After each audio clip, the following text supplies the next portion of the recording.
the CGI crows. All I could think of was the crowing from Schitt's Creek with how bad these CGI crows looked. I love it.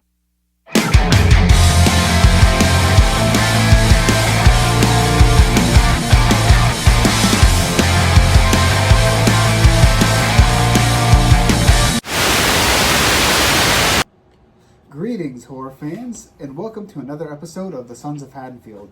As always, I'm Ian, and this is Josh. Yes, that is who I am. I have not changed since last time. And neither have I. What are we doing tonight? We are doing a review of a movie known as Jeepers Creepers Reborn. The suspense is killing me. That was the point. The brand new Jeepers Creepers movie would be the fourth movie in the franchise. If we don't count this one as a reboot, then it's the fourth movie in the franchise. Mm-hmm. We got Jeepers Creepers, beloved classic. If you look past the bad issue, if you look past certain aspects of the directing and who did it, same thing. Jeepers Creepers 2. Yeah. And 3 is 2 is still a good movie. I still really like 2. I still like the original. It's a classic to me. And then we have 3, which was, I believe, a sci-fi original, like a premiere on sci-fi movie, which was abysmal, horrible movie. I believe it also got a Fathom release when it came out. Did it really? Yeah, we didn't go. And now we got this one. Came out time of recording today. Was the first day of the 3-day Fathom release event for it. If you're new here and you don't know how we like to do reviews on our channel, we like to talk about the good. We like to talk about the bad. There will be spoilers, so if you have not seen the movie and you don't want to be spoiled by anything, go ahead and hit pause on this video and come back to it after you see the movie. Or if you don't care about spoilers, you know some people don't. Yeah. Go ahead and continue watching this movie, and maybe it'll help you decide if you want to see it or not. Yeah, for sure. And then at the end of the rating, at the end of the review, we'll give you our rating of the movie. Yeah. So, let's talk about the good. The good? Well, this was a surprise for me. I was not expecting this. Dee Wallace to show up in the beginning of the movie. Yeah, the grandmother of horror. Mm-hmm. I like to refer to her as the grandmother of horror because she's so nice. Yeah. And just has that grandmotherly feel about her. The motherly feel. So, that we all love. Dee Wallace was in the beginning of this movie. 10 minutes of screen time. Yeah, so, it's really unexpected. She's not listed in the cast. Yeah, not listed at all. A little bit more than just a regular cameo, I would say. Does a nice job. Does a good job. Got any more good? I mean, that was one of the highlights for me. Insert cricket sounds now. I mean, there were a few funny moments here and there. But let me ask you this: were the funny moments intentional or unintentional? I think they were supposed to be intentional nods, like all the cosplays. Okay, but even though that scene was cringy, I thought it was kind of funny. Yeah, so you're talking about the scene where the boyfriend wants his girlfriend to cosplay and as all his gives her like a Harley Quinn costume. Harley Quinn. There was a Freddy Krueger. And then the one they settled on, Edward Scissorhands. Oh yeah, Edward Scissorhands. Or mostly Edward Scissorhands because it only had scissors on one side. Yeah. And then Jennifer's Body. That's the one they decided on. Yeah. And that is the Jennifer's Body cosplay as Megan Fox, was what she wore the entire movie. The dress and... Yeah, with the right dress, with the black. Yeah. You've seen the movie, you know what she looks like. Even though that scene was really cringy, I thought that was... Yeah, and when they're at the Horror Hound weekend, there's people dressed up as, like Billy from Saw, and there's old Pennywise and new Pennywise. There's some horror movie references that they really tried hard to put in there. Yeah. So, if you like horror movie references, you'll like that. It was okay. I feel like it was forced even a bit. Yeah. Like, they didn't need to do all these references. And it was just kind of bizarre. And, there were some Beetlejuice ones. Yeah. I don't know. it seemed all too bizarre to me. The references made no sense to what was going on in the movie. That being said, like I said, I thought it was kind of fun just to see that because I'm trying to find the good. Because Trying to find it. This was a very You have to dig. yeah. You have to dig hard. I will say that the lead actor, Imran Adams, I want to say is how you say his name. I feel like he was okay given what he was given, the script and the writing in this. I feel like he came through a little bit more than the rest of the cast. Yeah. I don't know. The cast is all pretty new. Not a lot of things. Credits under their belt yet. So we'll see if this guy goes on to do anything else. I feel like he maybe has potential. Some of the gore was kind of neat at times, but overall, I will disagree with you there. I don't think there was any gore. Like, obviously there was some. Yeah. But it was so few and far between, and a lot of it was CGI that I know a couple scenes. That those few scenes were good, but not enough to save it. Let's talk about the bad, because we'll have much more fun discussing that. Well, the CGI was terrible. Yes. Like, there was CGI backdrops and backgrounds. And let me get to my favorite one. Yeah. Because this one is going to blow your mind. So, I know you're a fan of a very funny sitcom. I am a fan of sitcoms. I'm also a fan of this very funny sitcom. Oh, Do you want boy. to take a guess at which one I'm thinking of? All right, you think of Frasier? No. The Office? No. Oh, Seinfeld? No. Oh, I'm over 3 here. I'm struggling. Schitt's Creek. Okay, Schitt's Creek. So the ending, I guess this could be kind of a good, but it was really bad. The CGI crows, all I could think of was the crowing from Schitt's Creek with how bad these CGI crows looked. I love it. And even though, yes, I'm saying it was a bad thing, I kind of laughed in my head because I tried to make a bad thing into a good thing, just, even though it was terrible. Right, But I like all I that. could think of was Moira Gray going, "Caw, caw, it's the crowing." I love that. That is very true. Yeah. I see that now.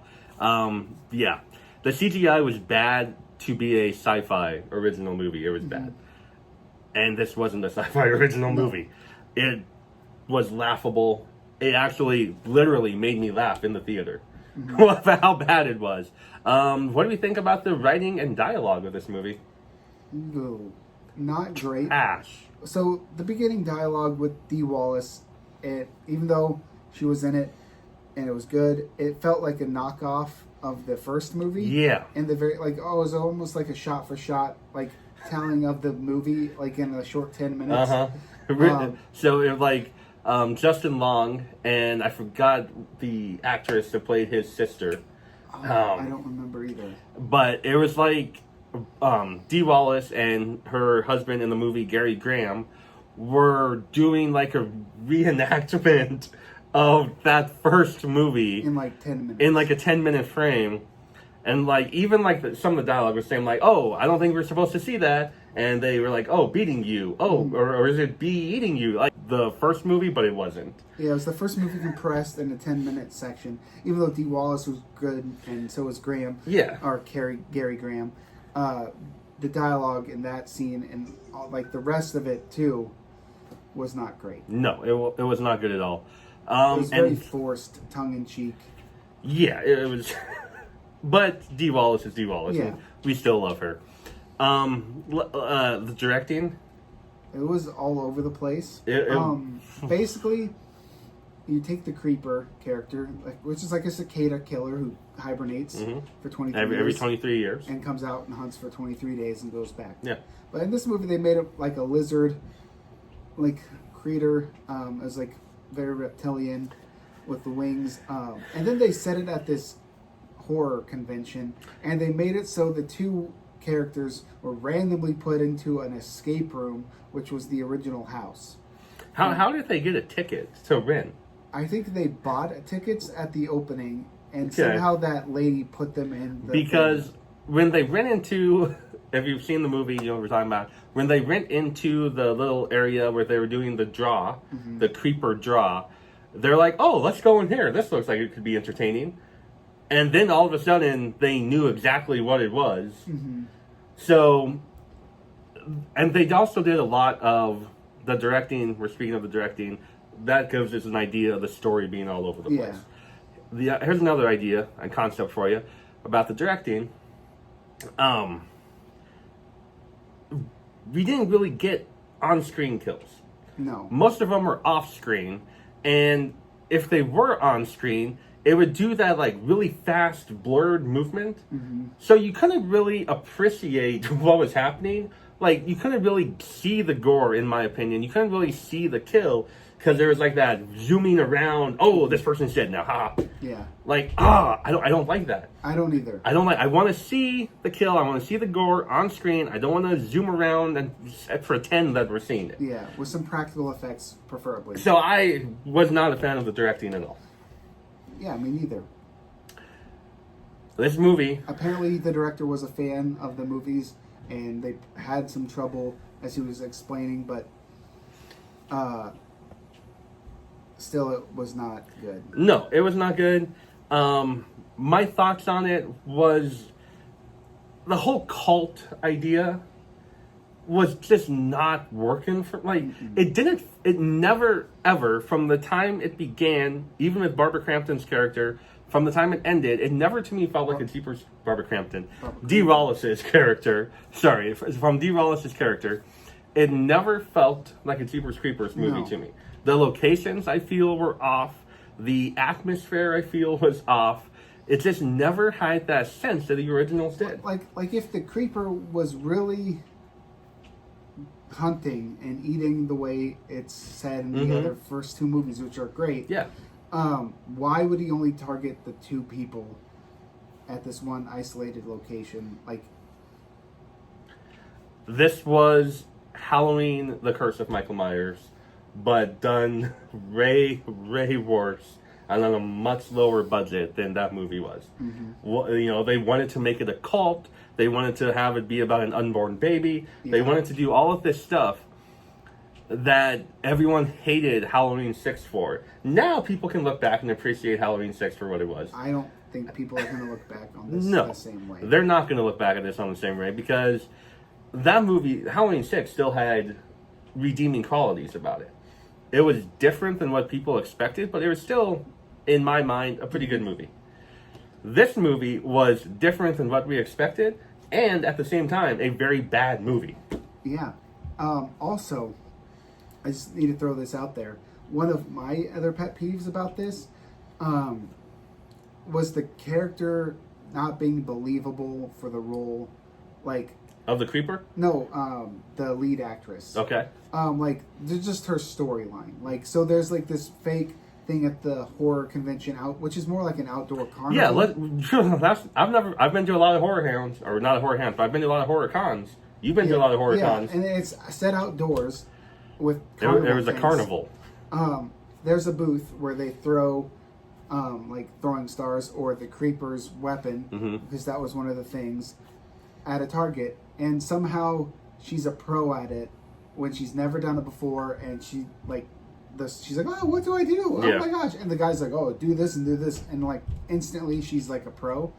And then like at the last scene when they're fighting the creeper, she throws two of them and it gets them in both eyes, like perfect bullseye. Perfectly, like it was no problem at all with a moving target, creeper coming at you. Should be scared out of your mind. But the characters didn't really feel afraid of the creeper when it was attacking them. They're just like, this is the plan. This is how we beat it. And let me tell you why. The creeper is, kind of friendly in this movie. He would kick in a door and rave at them. He would taunt them a little bit. I haven't seen the first two in quite a while. He doesn't do that. I don't think the creeper acts like Freddy Krueger. Nope. In the first two movies. This is a silent killer that doesn't just play with you and, do little insults at you. All he cares about is killing you and getting the parts that he needs. To eat you so he can hibernate for 23 years. He's not like a playful, taunting, like Freddy Krueger-esque character. Nope. But guess what? That's how they made him in this one. So that's fun. I think we've talked about the bad enough. Yeah. We've gone into detail quite a bit. Let's give a rating to this crap fest. 1 star for you. It's going to be 1 star for me. We waited a pretty long time Yeah. to get this movie, and this is what they give us. I'll always know what you did last summer. Yeah. We waited a long time for that movie, and they gave us that, which I honestly like better than this one. So 2017 was part 3. Man, that seems like that came out so much longer ago. Yeah, so we definitely knew each other. Yeah. And they did a Fathom event for it, but we didn't go. This is also a Fathom event. But yeah, that's like 5 years after the fact. But I think they were supposed to film it in 2020, and then they ran into all the issues. But, And we kind of touched on the way the Creeper looked a little bit. yeah. You know, it was kind of like the remake of Nightmare on Elm Street. Yeah. There's like the Walmart Freddy, and then you have the real Freddy. It's kind of like this one to me. We have the Walmart Creeper, and we have the original Creeper, who actually looks like the Creeper. Yeah, and there was that weird albino crow. And then the crows came and brought him back to life. Which reminds me of part 3 a lot, with the crows and stuff. Like, that's the movie that I feel like the director based part 4 on, was part 3, which was just an absolute horrible movie, just like this one. So now we have 2 horrible movies in this franchise and 2 good ones. This is becoming a not very good franchise really fast because of... Why can't we just make a good Jeepers Creepers movie? The Creeper is such a cool concept for a monster and a villain in a horror movie, but I don't know what we're doing. Well, making crap movies. That we are. But hey, have you seen it? Are you going to see it? Let us know in the comments below what you think of it. Maybe somehow you liked it? We're not going to judge you. If you did, hey, to each their own. Like I said, there are things you can try to like about it. You know one thing I did like about it? What? Let's end on a positive. Was something I think what was supposed to be unintentionally funny. But I really liked it when our lead actress, it made me actually laugh out. I was the only one, but it made me laugh out loud in our theater. When she said, "How you like them peepers, bitch?" When they, hit in the eyes with the thing. That was funny. I did laugh about that. I don't think it was supposed to be funny, the way it was shot, but it was funny. That was funny. It was so bad, it made me about die laughing. So hey, you can follow us on Instagram if you want to see more of us. We're over at Sons of Haddonfield. Personal accounts are Horror Sensei. And I Bet Joe. You can follow us on Letterboxd and see us absolutely trash this movie with our reviews and ratings. I am Husker Sensei. And I'm I Bet Joe. And you can follow us on Twitter at Haddonfield, Haddonfield Sons. Yeah. Yeah, I almost messed that up. For consistency, I'm I Bet Joe. There you go. And hey, remember, until next time, every 23 years, people love a goddamn lobster roll. Except for vegetarians still. I don't know, maybe after 23 years of living in the dirt, you might want one. Oh, maybe. Yeah, maybe. I should try that. Maybe nah, I'm after good. 23 years. See ya!